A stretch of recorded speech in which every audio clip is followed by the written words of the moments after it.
Vers 6 heures, Loitat rentre à la maison. Il gara sa Chevrolet Trax dans le garage et entra dans la maison par l'entrée arrière.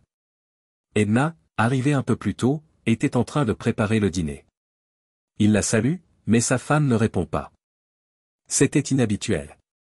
Edna invite tout le monde à table pendant que Lois s'habille. Le silence règne pendant le dîner.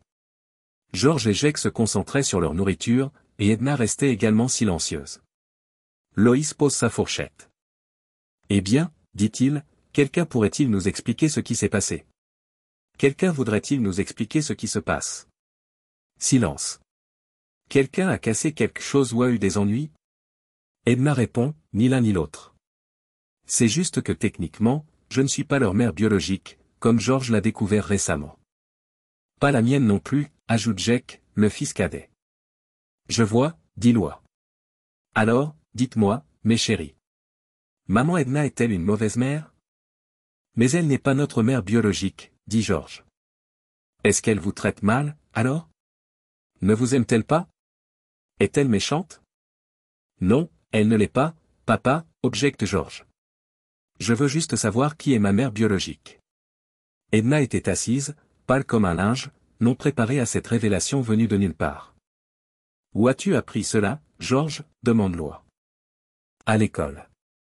J'ai accidentellement entendu le médecin et l'infirmière parler lors de notre visite médicale régulière. Qu'est-ce que le docteur a dit exactement? Elle a dit que j'étais un garçon malheureux et que j'avais été abandonné par ma mère. C'est exactement ce qu'elle a dit pendant qu'ils examinaient mon dossier. Maintenant, je veux savoir ce qu'il en est de ma mère biologique. Edna est submergée par l'émotion. Je suis ta vraie mère, George, s'écrie-t-elle. Alors, c'est toi qui m'as donné naissance, demanda-t-il. Oui, affirma-t-elle. Dieu m'a donné la chance de vous avoir, toi et Jake. La conscience qu'ont les enfants de leurs origines est stupéfiante. Alors expliquez-moi comment, si ma mère biologique est vivante, j'en suis venu à être considérée comme une orpheline, demanda Lois. Dites-moi, les enfants, avez-vous toujours eu votre mère à vos côtés? Oui, aussi loin que je me souvienne. Vous voyez, il y a longtemps, nous avons fait face à une situation difficile, une situation d'adulte. Et sur le papier, Maman Edna a dû vous abandonner. Mais elle ne t'a jamais vraiment abandonné. Elle n'aurait jamais fait ça. C'est une mère incroyable. Alors, vous êtes mes vrais parents, demande George. Naturellement, répondit Lois alors que sa femme reprenait la parole. Je t'ai donné naissance, je t'ai élevé, je t'ai nourri et je t'aime. Je suis ta vraie mère. Ne laisse personne te dire le contraire. Les enfants restèrent silencieux, perdus dans leurs pensées. Puis Jake, 10 ans, demanda curieusement, mais comment est-ce arrivé? Les enfants, ces événements, ces explications, ce n'est pas pour les jeunes enfants, dit Lois en jetant un coup d'œil à sa femme anxieuse. George, qui avait 13 ans, protesta. Je ne suis plus un petit enfant, tu sais? Oui, fiston, mais tu sais qu'il y a des sites internet que tu n'as pas le droit de consulter, des livres que tu n'es pas prêt à lire, et des films que tu es trop jeune pour regarder, n'est-ce pas? Alors, est-ce que ça a un rapport avec ce sujet? Persiste le garçon plus âgé. Oui, c'est le cas, acquiesça Lois. Maintenant, finissons de dîner. Vous devez commencer vos devoirs, et je dois faire réviser la voiture. Il y a quelque chose qui cloche dans son fonctionnement. Papa, on n'a pas de devoir demain. Je peux venir avec vous? Demande le plus jeune en lui tirant la main. Bien sûr, s'il n'y a pas de devoir. 6 années s'étaient écoulées depuis ce terrible événement. Et maintenant, il refaisait surface à travers les enfants. Edna et Lois sont toutes deux employées au Medical Insurance Exchange. Edna dirigeait la division des impôts et des rapports financiers, tandis que Lois dirigeait la division des analyses. Elles sont toutes deux diplômées de l'Université d'État de l'Idaho. Il a obtenu un diplôme en mathématiques appliquées et un cours de courte durée en gestion des ressources humaines en 1998. 11, en 1999, a obtenu un diplôme en comptabilité et en économie. 11 a commencé comme comptable débutant, tandis que lui a commencé comme employé de bureau débutant. En outre, tous deux ont rapidement gravi les échelons pour atteindre leur poste actuel. Leurs capacités professionnelles n'ont pas été affectées par le fait que le père de Lois, Robert Tate, était le directeur de la bourse d'assurance. Elles ne peuvent être accusées de népotisme ou d'occuper des postes qu'elles ne méritent pas. Edna et Lois étaient des professionnels accomplis, capables de résoudre des problèmes de manière très créative. Elles se sont mariées en février de la même année. George est né en février 2002, suivi de Jake en février 2005. Famille américaine typique, ils avaient 2 fils, une grande maison sur Jerry Street, de belles voitures et des salaires élevés. En février 2009, tout a changé. Barack Obama a été élu président cette année-là. L'Idaho Insurance Exchange a survécu à la grande récession et en est sorti plus fort. Outre quelques avantages financiers sous la forme d'un report de l'impôt sur les sociétés, Yorels Idaho a également reçu une petite subvention gouvernementale pour le réinvestissement. La jeune famille Tate n'a pas été touchée par les bouleversements économiques qui ont secoué la Confédération. Les vraies difficultés sont apparues au sein même de leur famille. Loa est appelé au bureau de son père un lundi de septembre. Après avoir rassemblé les documents préparés, qui comprenaient les dernières idées et conclusions analytiques, il a commencé à faire face à la musique. Mais Robert ne s'intéresse pas aux problèmes liés au travail. L'aîné des Tate arrêta Loa dès qu'il posa 2 dossiers sur le bureau. « Je voudrais discuter d'une affaire personnelle avec toi, Lo. En privé. Juste toi et moi. Pas d'oreilles inutiles. » Cela commença d'une manière troublante. « Je déteste t'annoncer ça, mon fils, mais ta femme agit bizarrement. » Loa est surprise. Que se passe-t-il exactement avec elle, papa? Son père ne s'était jamais mêlé de ses affaires privées. Robert soupira lourdement et tomba dans un profond silence avant de continuer. Quand tu t'es rendu à ça? Louis pour le championnat en juin, tout a commencé. Il est important de noter que Louis Tate était un excellent joueur d'échecs, en plus d'être un expert en analyse mathématique. Avec une note de 2120, il était candidat maître et membre de la Fédération américaine d'échecs. Le St. Louis Chess Club a organisé son premier championnat fédéral en février 2009. Loa y a bien sûr participé. Comment cela a-t-il commencé, demande Tate, le plus jeune. Vous voyez, poursuit Robert. Edna a commencé à se rendre chaque semaine au département des impôts et des recettes. Le rapport de paie est censé être soumis pour le dépôt hebdomadaire. C'est son travail, papa. J'ai téléphoné à Clarissa au département, fiston. Tu ne te souviens pas de tante Clarissa? Loa acquiesce. Elle m'a informé que le processus de soumission des rapports trimestriels sur les salaires est toujours en place. Il y eut un silence pesant. Enfin, ne lui avez-vous pas demandé pourquoi elle assiste à l'inspection hebdomadaire, demande Robert. Je ne l'ai pas fait, mon fils. Mais elle ne visite pas vraiment le département lors de ses déplacements hebdomadaires. J'ai vérifié. Tate, le plus jeune, est déconcerté. Robert arrêta toute autre question en levant la main. Autre chose. D'étranges rumeurs concernant le chef du département des rapports financiers se répandent au sein de l'organisation.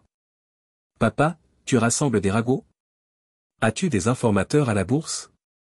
En effet, Lo. En effet, Lo. Je m'efforce de me tenir informé. Attends, papa. Ai-je raison? Es-tu en train de mettre en doute la moralité de ma femme? Comprends-tu la gravité de cette accusation, papa? Robert pousse un nouveau soupir et reste silencieux pendant un moment. Oui, mon fils. Je comprends tout. Mais je t'aime et je suis ton père. En outre, je me sens obligé de veiller à ta sécurité. Je crains que ta réputation n'en pâtisse. Loa resta assis, regardant de côté, les lèvres serrées en signe de désespoir. D'accord, il a pris sa décision. Je vais enquêter. C'est tout? Oui, c'est tout, Lo. Et Tate, perdu dans sa contemplation, se rendit à son travail. Mathématicien et joueur d'échecs, Louis Tate avait l'habitude d'examiner attentivement toutes les options avant d'agir. Il est conscient qu'il a beaucoup à penser et à accomplir. Afin d'éviter de contrarier sa chère épouse avec des suppositions sans fondement, il devait procéder avec prudence. Mais il connaissait suffisamment son père pour savoir qu'il n'entamerait pas une telle conversation sans une bonne raison. Oh non, comme s'il avait déjà assez de soucis à se faire. Il commença par une analyse basée sur son expertise. Qu'est-ce que j'en sais? Je sais qu'Edna soumet apparemment un rapport au service des impôts une fois par semaine. Mais elle ne s'y présente jamais. En outre, les rapports ne doivent pas être soumis aussi fréquemment. Ces données sont fiables. Le père est très attentif aux détails. Cependant, est-il possible que Robert Tate déforme délibérément les faits? Mais pourquoi chercherait-il à créer des frictions entre son fils et sa belle-fille? C'est absurde. Edna est aimée à la fois par sa mère, Linda Tate, et par son père. D'accord, nous pouvons exclure cette théorie. Loi s'installa devant son ordinateur et commença à dessiner une forme de base. Il a toujours trouvé que le fait de réfléchir devant la télévision améliorait sa capacité à traiter les informations. Je dois avant tout obtenir des informations supplémentaires. Rumeur, fut la première entrée qu'il tapa. Puis il se leva, ouvrit la porte et appela Dolores Bishop, son assistante, dans le bureau. Asseyez-vous, Dolores. Cela fait un moment que je travaille avec vous. À quel point pensez-vous que nous sommes proches? Loi, je ne comprends pas où tu veux en venir. Avez-vous l'intention de prendre ma place? Avez-vous une nouvelle personne en tête? Tate est surpris par la supposition de son assistante. Dolores, d'où vient cette idée? Non, évidemment. Vous n'allez pas essayer de me courtiser, Loi, n'est-ce pas? Vous êtes parfaitement au courant de la politique de l'entreprise en matière de relations inappropriées, Dolores. Puis il fait une blague. Cependant, le concept lui-même est intrigant, je dois dire. Oh, Lo, arrête. Viens en au fait. Je suis curieux des ragots qui circulent au bureau, Madame Bishop. En particulier, les ragots concernant mon épouse. Dolores se mordit la lèvre avec anxiété, pâlit et s'arrêta. Je sais que vous ne vous souciez pas de ma vie privée, Dolores. Et ma question vous met mal à l'aise. Mal à l'aise n'est même pas assez proche pour le décrire, l'interrompit Madame Bishop. Mais je n'ai personne d'autre vers qui me tourner, Dolores, dit-il en lui prenant doucement la main.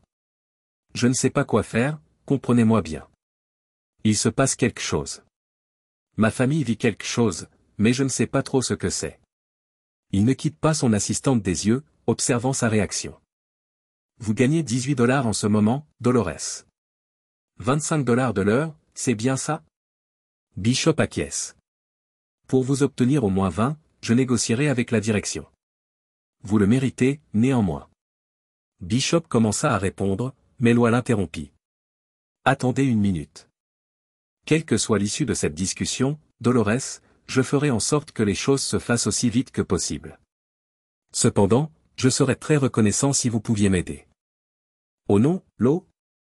Bien sûr, $3000 de plus part en ne ferait pas de mal, s'impatiente Bishop en agitant la main.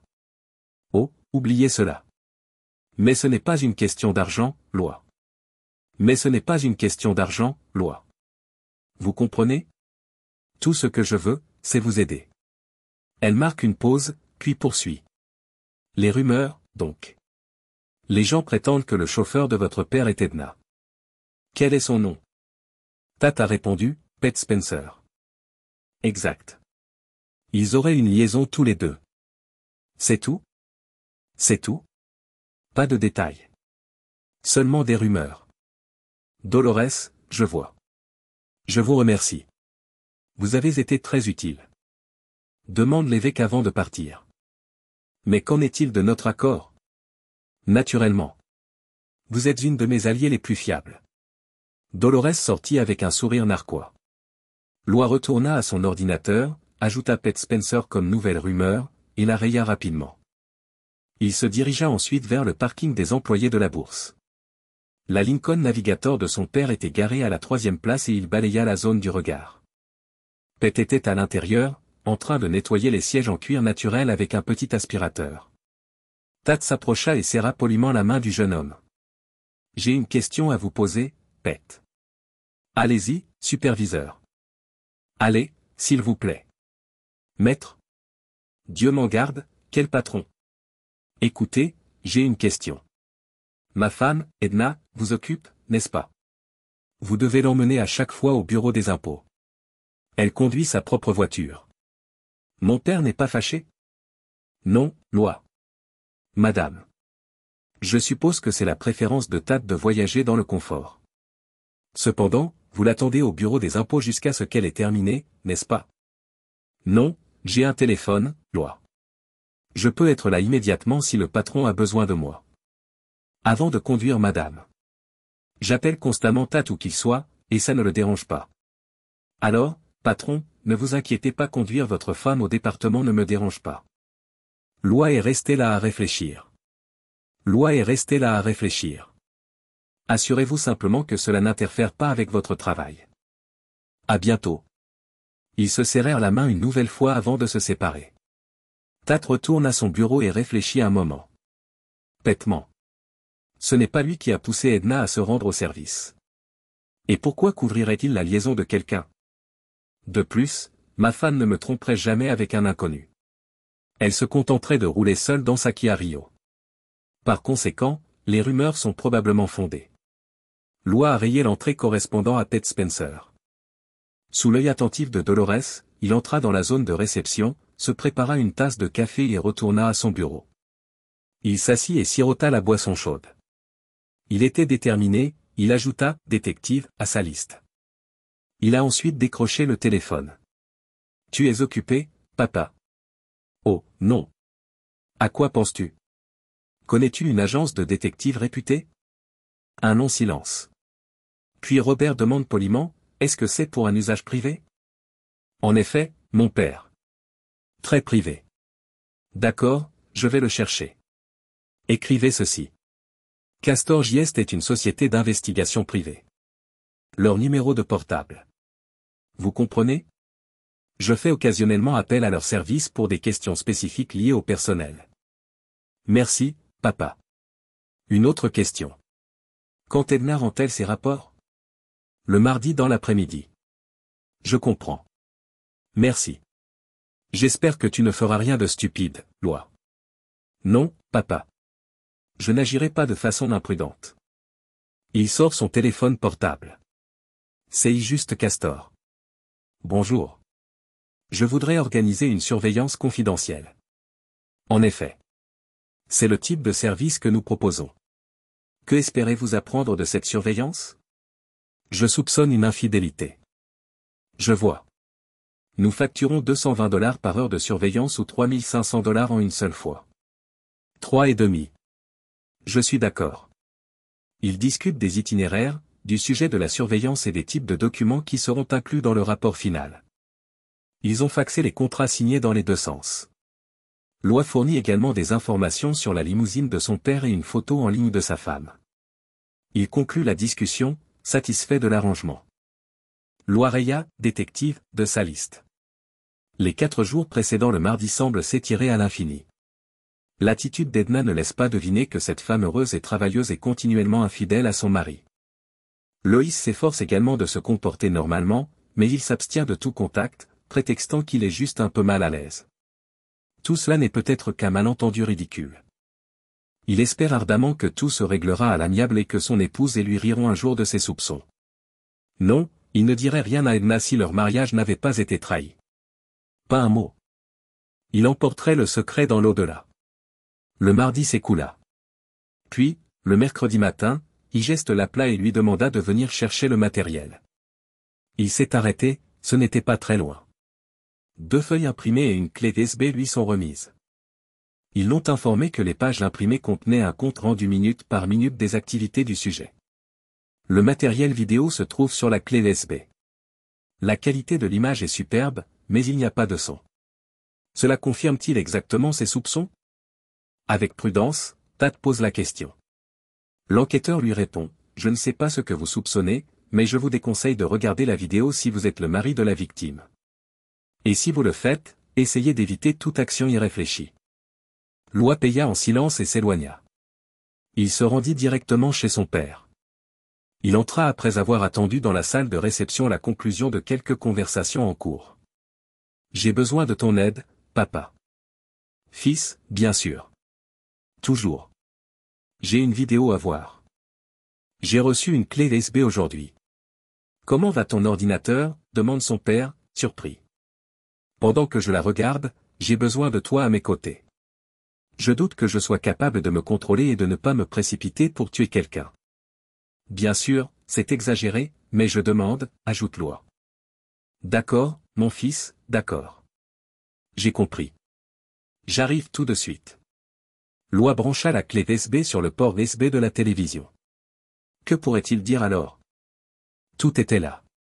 Comme des chats qui s'accouplent au printemps, les amants étaient complètement absorbés par leurs désirs, s'embrassant et se caressant, la bouche ouverte dans des cris sans parole, adoptant les positions les plus impensables. Loi n'avait jamais pensé que sa femme s'adapterait à ce point. Leur désir était brutalement évident, même sans bruit. Les événements se sont déroulés au domicile de Pete, selon les annotations sur les pages imprimées. Il vivait dans une modeste maison derrière une clôture en bois non peinte, dans la banlieue ouest déshéritée de Boise. Loi éteignit l'écran après l'avoir regardé pendant 3 minutes. Il se sentait un peu mal à l'aise, physiquement malade. Ses genoux faiblissaient, ses mains tremblaient et sa température augmentait. Son père détecta immédiatement son état. Alors que son fils était sur le point de s'évanouir, il l'attrapa par les épaules et l'emmena dans le salon. Il l'installa sur le canapé et se dépêcha d'aller chercher des médicaments. Loïs avala plusieurs pilules de valériane et devint un peu plus calme. Il tenta de se lever, mais ses jambes lui firent défaut. Pendant ce temps, Robert saisit son téléphone. Pete. Fais attention. On t'a laissé partir. Oui, en effet. À cause de ce problème. Je recommande fortement, non, j'exige que vous quittiez la ville. Et le plus tôt sera le mieux. En effet. Pour éviter des dommages incompatibles avec la vie. D'accord, Pete. Je prends acte de vos excuses. Au revoir. Loi se leva. Où vas-tu, fiston? Tu devrais t'allonger, lui dit Robert. Je vais à mon bureau, papa. Il secoue la clé USB. Il faut que je m'occupe de ça. Tu as l'intention de divorcer, fiston? Papa, je ne suis pas sûr. J'ai des enfants. Je t'en supplie, Lo, ne prends pas de risques. Fiston, ne fais rien que tu puisses regretter plus tard. Loi répète, papa, j'ai des enfants, et se dirige lentement vers son bureau. Dolores fut surprise par ce qu'elle vit. Comme une mère poule, elle s'est jetée à l'eau et a commencé à lui poser des questions. Il la congédia d'un signe de la main. Tout va bien, monseigneur. Je vais bien, ne vous inquiétez pas. D'accord. Vous avez besoin d'un médecin. Tu as l'air d'un zombie, insiste Dolores. Loi esquisse un sourire sardonique. Je ressens exactement la même chose. Calme-toi, Dolores. Ce n'est pas mortel. Je m'en sortirai.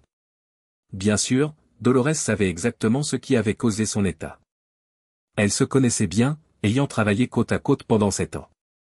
Mais ne vous y trompez pas, Tat n'était pas un mathématicien maigre et érudit qui jouait aux échecs et ne soulevait jamais rien de plus qu'une cuillère. En réalité, c'était un homme fort qui courait 3 fois par semaine sur son trajet matinal de 3 km et qui fréquentait assidûment la salle de sport. Il ne courait donc aucun danger physique réel. Naturellement, il lui fallut un certain temps pour se ressaisir. Finalement, Loi se redressa résolument, rapprocha le clavier après avoir repris son souffle, et appuya sa joue sur le bureau froid. Dolores entra et plaça un verre d'eau minérale froide devant lui.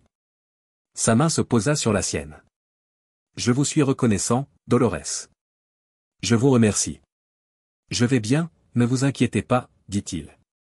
Elle soupira profondément et retourna à son travail. Reprenant son ordinateur, Loi tapa le mot « divorce ». Il hésita un instant puis l'effaça. Il réfléchit en s'asseyant. Puis il écrivit un autre mot, « amour », et y ajouta un astérisque. Mais il ne s'agissait pas de leur amour. La forcer à quitter Pete ne ferait que la rendre malheureuse si elle l'aimait vraiment. Et est-ce qu'une femme malheureuse est vraiment ce qu'il veut? Il ajouta, découvrez-le. Il a ensuite tapé 2 lignes supplémentaires, punition et garantie. Et il a commencé à réfléchir. Il y a des garanties si elle choisit de rester dans la famille. En effet, des garanties que cela ne se reproduira plus. Il a tapé 2 autres lignes. Domination totale et choc mental. Il a regardé la télévision pendant qu'il était assis. Il a ensuite tapé point faible. Après y avoir réfléchi, il a tapé de nouveaux mots, parents, travail, réputation et enfants. Après réflexion, il a ajouté maison. Oui, le point faible de sa femme était la maison. Elle avait mis beaucoup d'amour et d'efforts pour en faire un foyer. Elle avait dessiné la véranda et l'avait fait construire. Elle chérissait également ses courges décoratives qui grimpaient sur les treillis. Elle perdrait tout en cas de divorce. Son père lui avait fait cadeau de la maison, et il avait prudemment veillé à ce que le nom de Loi soit officiellement notarié sur l'acte. D'accord, c'est à peu près tout. Pas d'autres points faibles. Edna n'oserait probablement pas poursuivre cette affaire ou en commencer une nouvelle si elle avait constamment peur de tout perdre. Il s'apprête à clore le dossier lorsqu'il a une autre idée, un contrat de mariage. L'écran affiche une nouvelle ligne. C'est terminé. Les faits sont fermement établis dans son esprit. Le moment est venu de traiter l'affaire. En effet. Suite à ces observations, l'amour était tombé tout droit en enfer. Cependant, il devait prendre sa vie et l'avenir de ses enfants en main. Désormais, il n'y a que le problème qui compte, pas la femme. Le 10 novembre 2009, ce soir-là, la discussion cruciale a lieu. Les adultes pouvaient se permettre de veiller un peu plus tard que d'habitude, car le lendemain était la journée des anciens combattants. Loi prononça les mots fatidiques après avoir attendu que sa femme ait fini d'empiler le lave-vaisselle. Il faut qu'on discute, chérie. Allons au bureau, s'il vous plaît. Curieuse d'entendre ce que son mari avait à dire, Edna le regarda. Regardez cette vidéo et dites-moi ce que vous en pensez. Avec un haussement d'épaule irréfléchi, elle se dirigea vers l'écran. Loi appuya sur le bouton de lecture. Il savait exactement ce qu'il y avait sur l'écran, aussi ne le regarda-t-il pas. Au lieu de cela, il l'observa. La pâleur d'Edna devint alarmante. Ses yeux se révulsèrent moins d'une minute plus tard, et elle s'évanouit. Elle se serait cognée durement la tête si Loi ne l'avait pas rattrapée à temps. Après l'avoir soigneusement déposée sur une chaise, il se rendit à la cuisine, prit un verre d'eau et s'assit à côté d'elle pour attendre qu'elle revienne à elle. Edna ouvrit lentement ses yeux ébahis. « Comment vous sentez-vous » demanda Louis. « Où as-tu trouvé ça » demanda-t-elle faiblement.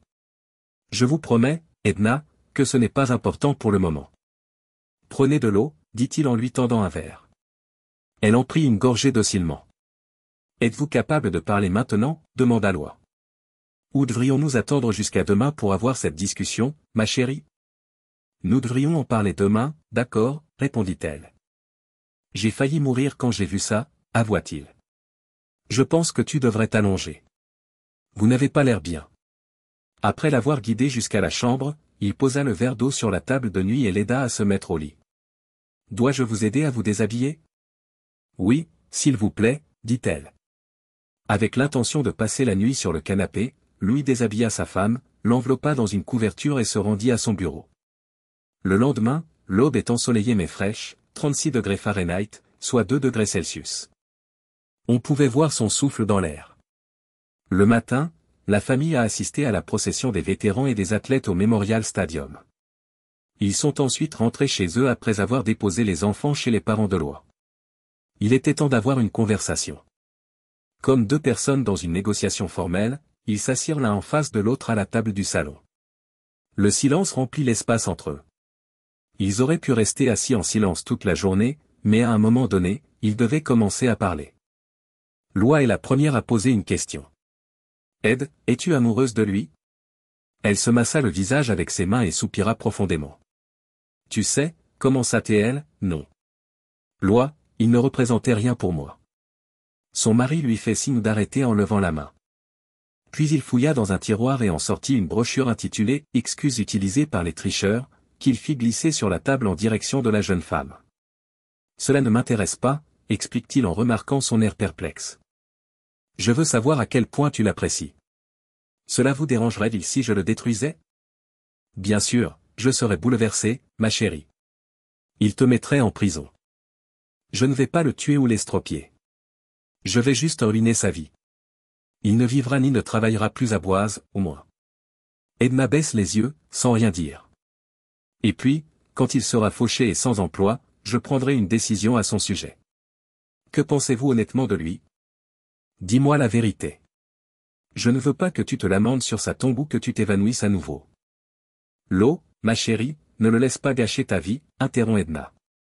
Je t'ai posé une question. Veux-tu bien y répondre ? D'accord, ma chérie. Je vais répondre. Je ne me soucie pas de lui. Bien sûr, je ne voudrais pas qu'il meure ou qu'il soit humilié. Mais si je dois choisir, je te préférerai toujours à lui. Super, dit Loi en hochant la tête. Tu n'auras pas à prendre cette décision. Cependant, tu dois faire un choix, et il est juste ici. Edna regarda son mari avec une expression déterminée. Que préférez-vous, la vie de famille ou le divorce ? Loi l'interrompt. Vous ne connaissez pas encore les conditions. Je suis d'accord pour toutes les conditions, ma chérie, tant que le divorce n'est pas une option. Loi secoue la tête, exaspérée. Écoute, ma chérie. Ne m'interromps pas. C'est l'offre. Si nous divorçons, tu perdras tout, dit Loïs en regardant attentivement sa femme pour s'assurer qu'elle comprenne. La maison, tu la perdras. Tous tes efforts pour meubler et créer un foyer confortable seront vains. Je suis le seul propriétaire. Tu comprends? Edna acquiesce en silence. Tu perdras aussi ton travail. Mon père te renverra après notre divorce et te donnera la pire recommandation possible. Tu n'auras plus aucun revenu. Il n'y a pas de travail dans cette ville. Tu perdras aussi les enfants. Qui laisserait deux adolescents avec une mère sans ressources et sans abri, surtout une mère qui s'est comportée de manière aussi honteuse? N'oubliez pas que j'ai la vidéo. Je ne sais pas comment vos parents se sentiraient, mais je doute qu'ils soient heureux si les gens découvrent vos escapades. Je peux me débarrasser de cette vidéo. Il fait un geste vers son espace de travail. Je peux aussi la publier en ligne de manière à ce que personne ne puisse remonter jusqu'à moi. Cela ruinerait votre réputation. Ce sont les répercussions. Tu vois, Edna, tu ne réalises pas à quel point tu comptes sur moi. Et je ferai en sorte que ta vie soit complètement détruite si nous divorçons. Edna sanglote. Tu es trop cruel, Lo. Je n'ai pas encore fini. L'adultère est illégal dans l'état où nous vivons. Oui, ma chérie. Tu n'étais pas au courant. Eh bien, je vais entamer une procédure pénale si nous divorçons. Cela pourrait entraîner jusqu'à 1 an de prison. Suis-je donc cruel? Pas trop, quand même. Edna s'est baissée, fixant le plateau de la table, et n'a rien dit. Le deuxième choix s'offre à nous. Peu importe si les choses vont mal, nous restons mariés. Edna, nous avons des enfants. Ils ont besoin d'une mère et d'un père. Je ne veux pas t'en priver. Après tout, tu es indispensable à Jay et Georgie en tant que mère. Merci, ma chérie. Edna lève son regard dépité. Cependant, j'ai besoin de l'assurance que votre affaire ne se reproduira plus. Des garanties réelles et juridiquement exécutoires. Je te lirai également à nos enfants. Comment, demande-t-elle, la voix déprimée. Tu signeras une déclaration par laquelle tu renonceras à tes droits parentaux et à la garde de tes enfants. La mâchoire d'Edna s'est décrochée. La mâchoire d'Edna s'est décrochée. Loi. Pourquoi? Chérie, ne t'inquiète pas. Tu ne les perdras pas à cause de moi. Ils ont besoin de toi. De plus, j'ai besoin que tu sois une mère nourricière pour mes garçons. Il s'agit simplement de s'assurer qu'il n'y aura pas de conflit pour la garde de nos fils au cas où tu me tromperais à nouveau. Tu comprends? Oh non. Il n'y aura pas d'autre chance, Loi. Mais je n'en suis pas sûr, ma chérie. Si un juge décide de te donner la garde dans un divorce, je ne peux pas risquer de perdre Jay et Georgie. Toi, Loi. Ne me jetteras-tu pas dehors immédiatement, Loi, si je renonce à mes propres enfants? Tu n'es pas très attentif, Ed. Je te l'ai déjà dit. En tant que mère de nos enfants, j'ai besoin de toi. Pour eux, ou pour moi, il n'y aura jamais de meilleur candidat pour ce poste. Et je crois que tu n'auras pas à t'inquiéter de perdre les garçons si tu envisages d'avoir une autre liaison une fois que tu auras signé ce papier. Je vous promets ceci, une épée sera toujours suspendue au-dessus de votre tête. Son mari l'interrompt, je sais, Loi. Je ne le ferai jamais. Tu sais tout, et tu ne feras plus jamais une telle chose. Il fait un geste vers le livret. Il attend une réponse. Il appuya plus fort lorsqu'il n'y en eut pas, d'accord? Oh non? Loi, tu m'accapares. Je prends un gros risque. Et je le sais. Tu devras faire confiance à mon honnêteté et à ma parole, chérie. Oh non. D'accord. Je suis d'accord. Je ne peux rien faire d'autre. Après une brève pause, elle reprend. Tout ce que je vous demande, c'est d'être juste. Pas comme moi. En effet, sans aucun doute. Par-dessus tout, je fais ça pour les enfants. Cela implique que vous aurez aussi des garanties, demande Edna. Qu'est-ce qu'il y a d'autre? En outre, nous allons signer un contrat prénuptial. Un contrat postnuptial, en fait. Il fixe sa femme, attendant sa réponse. Edna répond lentement, d'accord. Qu'est-ce que ce contrat va inclure? Par exemple, il spécifiera que vous ne prendrez que vos biens personnels avec vous en cas de divorce, quelle que soit la personne qui en est à l'origine. Seulement les chaussures et les vêtements. Toutes les autres choses restent dans cette maison. Tu me mets dans l'embarras, ma chérie. Tu parles du proverbe qui dit, un rat acculé? Non, non, c'est de la dictature pure et simple.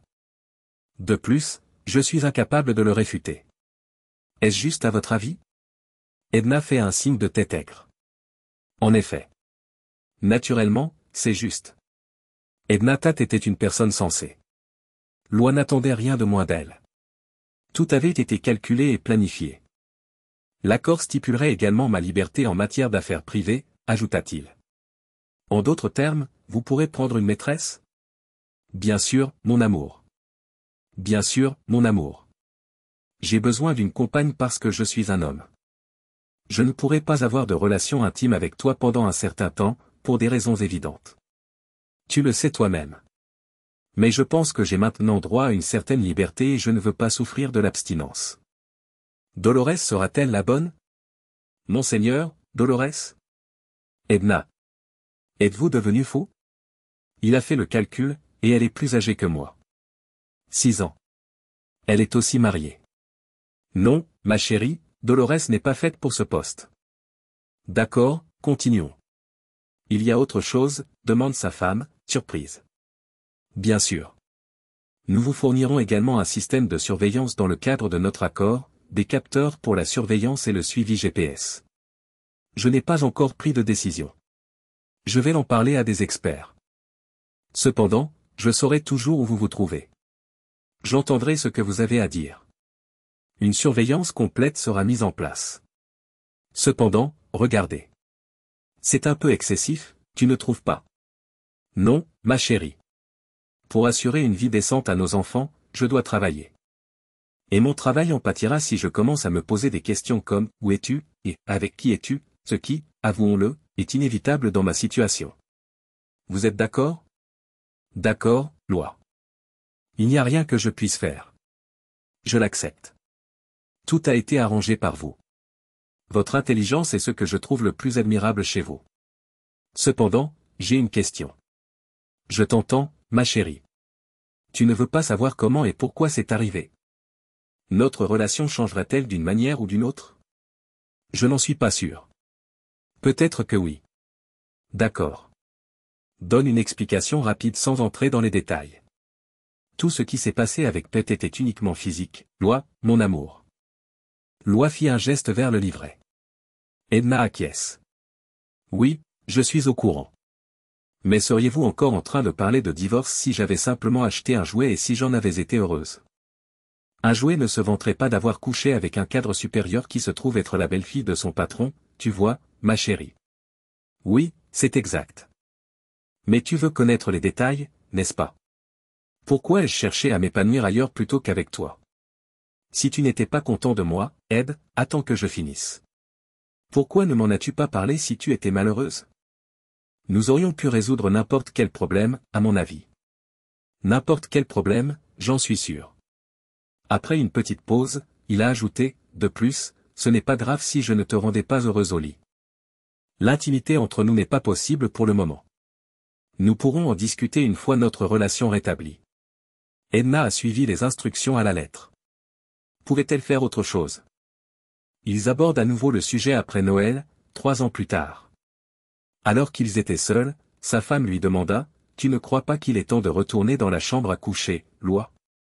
Que veux-tu dire par ta chambre? » Edna le corrige, « Notre chambre. » Il est encore trop tôt, ma chérie. Je ne suis pas encore tout à fait prêt. Quand seras-tu prête? Edna. Comment le saurais-je? Tout ce que j'attends, c'est une transformation en moi. Mais rien ne s'est encore produit. Ma chérie.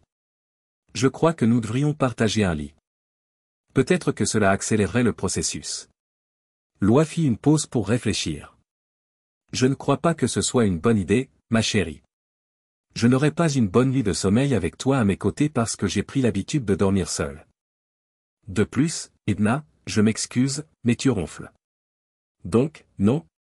Attendons un peu. Je suis épuisé, Loi, tu sais. J'en ai marre que tu me contrôles tout le temps. J'en ai marre de m'inquiéter constamment à l'idée de divorcer et de tout perdre. J'en ai marre d'avoir peur qu'une erreur déclenche ce terrible système qui me détruira. J'en ai assez de vivre sans amour, sans chaleur, sans soutien, sans compréhension. Je suis tout simplement épuisé. Que désirez-vous alors? Je désire. Je veux que mes proches m'aiment. Je n'ai pas besoin de biens matériels. Tout ce que je veux, c'est rentrer à la maison et serrer mes enfants dans mes bras, et que mon mari me serre dans ses bras. C'est tout ce dont j'ai besoin. C'est vraiment très peu. Vous savez, au cours des 3 dernières années, j'ai appris à apprécier les petites choses. Voulez-vous que nous fassions à nouveau l'expérience de l'amour, de la tendresse et de la gentillesse? Je veux un peu de chaleur, Loi. Tu pourrais me montrer un peu plus de chaleur et de gentillesse. Nous pourrions recommencer à zéro. Tu pourrais m'inviter à dîner ou à me promener dans le parc. Ce serait comme un rendez-vous. Vous comprenez? Chérie, je te comprends. Le problème, c'est que je n'ai pas envie de sortir avec toi. Je m'acquitte de toutes les tâches que l'on attend d'un chef de famille. Je ne te traite pas mal. Je vous aide. Les enfants t'adorent. Vous ne semblez avoir besoin de rien d'autre. C'est juste difficile pour moi, Loi. En fait, je ne suis pas ta femme. D'accord, Edna. Dis-le. Est-ce que ça te manque de faire l'amour? Naturellement. Alors achète-toi un jouet. Qu'est-ce qui ne va pas? Le problème? D'accord, ma chérie. Je vais essayer de clarifier encore une fois. Dès le début. Vous ne me considérez plus comme une femme. Jusqu'à un certain point. Vous devez voir un médecin. Seigneur. Dans quel but? Pour résoudre votre problème, vous devez consulter un psychiatre. Je n'ai pas de problème, Ed. Je ne vois pas comment on peut résoudre le fait que je ne te trouve plus attirant sexuellement. Ou pensez-vous que quelqu'un, comme un psychothérapeute, m'aidera à oublier votre liaison? Un médecin qui efface ma mémoire n'est pas acceptable pour moi. Ce genre de manipulation mentale n'est pas acceptable pour moi. D'accord, j'ai besoin d'un homme, mais hello. Je sais que vous pouvez vous épanouir ailleurs. Je sais que vous avez une autre femme. Deux? Qu'est-ce que vous voulez dire? J'ai 2 femmes. Je vais vous dire franchement que j'ai 2 maîtresses parce que je ne veux pas mentir. Pendant un long moment, Edna est restée assise, les yeux fermés, se balançant légèrement comme si elle souffrait. Puis elle prend une décision. D'accord. 2. Mais je pourrais être la 3e. Loi réfléchit également pendant un long moment. Puis il fit lui aussi son choix. D'accord. D'accord. Essayons. Et c'est ce qu'ils firent. Bon sang, il avait déjà payé pour une femme adultère, mais ce n'était pas de l'amour. Il n'y avait pas d'amour non plus. Edna a commencé à l'insulter pendant l'amour. Lesquels? Ouais, t'es un monstre, par exemple. Espèce d'animal, fais-moi. Espèce de salaud, va plus loin. Crève. Ou pire, crétin. Plus difficile. Quoi, tu crois que tu vas me mettre en pièces? Vas-y plus fort, crétin. Lorsqu'elle était au mieux de sa forme, elle se tordait, haletait, jurait et parfois même se mettait à pleurer de façon hystérique, comme quelqu'un qui aurait perdu la tête. Leur relation en dehors de la chambre à coucher ne s'est pas améliorée pour autant, mais leur vie sexuelle est devenue plus intense et plus tendue. Ils reconnaissent tous deux que cela ne peut pas durer éternellement. Cependant, Edna a simplement déclaré qu'elle avait perdu le contrôle et qu'elle était incapable de s'arrêter pendant l'acte lorsque Loïs a tenté d'en discuter avec elle. Il n'a rien dit. Peu importe. Le couple n'a pas fait l'amour cette nuit-là, ou plutôt cette nuit où les enfants ont commencé à douter de leur filiation. Edna a posé sa tête sur l'épaule de son mari et ils sont restés allongés, se tenant l'un l'autre. Ils parlaient à voix basse. Stacy est-elle partie? Demande Edna. Oui, Ed. Elle est partie pour Hawaï. Elle a reçu une excellente offre d'emploi là-bas. En plus, c'est Hawaï. Jamais d'hiver. Mon pauvre orphelin, Edna s'est rapprochée. Comment te sens-tu? Loi haussa les épaules. Comment te sens-tu? Je vais bien. Tu es à moi. Il rit. Je suppose que je vais devoir m'adapter à la monogamie. Edna a également ri. Tu vas devenir un mari modèle? Loi embrasse le sommet de son crâne. Je le ferai. J'étais si anxieuse aujourd'hui, tu sais. Et Georges? En effet. Malgré tout, je savais que cela deviendrait un problème majeur. Je ne m'y attendais pas, dit Edna nerveusement. Je n'aurais jamais dû renoncer à mes droits parentaux à cause de toi. C'était une erreur. Absolument incorrecte. Loi regarde calmement sa femme. Je ne t'ai pas forcé. Tu as fait ce choix toi-même. Non, Loi. C'est toi qui m'as mis la pression. Et quelle autre option m'avez-vous présentée? Je pense que le risque de perdre mon travail, ma maison et ma réputation étaient plus que suffisants. La peur du divorce aurait suffi à elle seule. Il était possible que tu reçoives les enfants dans le divorce si tu avais commencé une autre liaison infâme, Edna. Je ne pouvais pas laisser cela se produire. Edna secoue tristement la tête. Tu es égocentrique. Tu ne changeras jamais non plus, ma chérie. Dis-moi ce que tu n'aimes pas. Avec colère, elle le repousse. J'aime tout. Calme-toi. Loi sourit, c'est bien ce que je pensais. Mais est-ce que je peux réadopter mes enfants, Loi? S'il te plaît. Loi reste silencieuse pendant un moment. Edna ricane. Loi. S'il te plaît. D'accord. Faisons-le. C'est tout ce qu'il y a à faire. Il est temps d'aller se coucher. La journée de demain sera longue.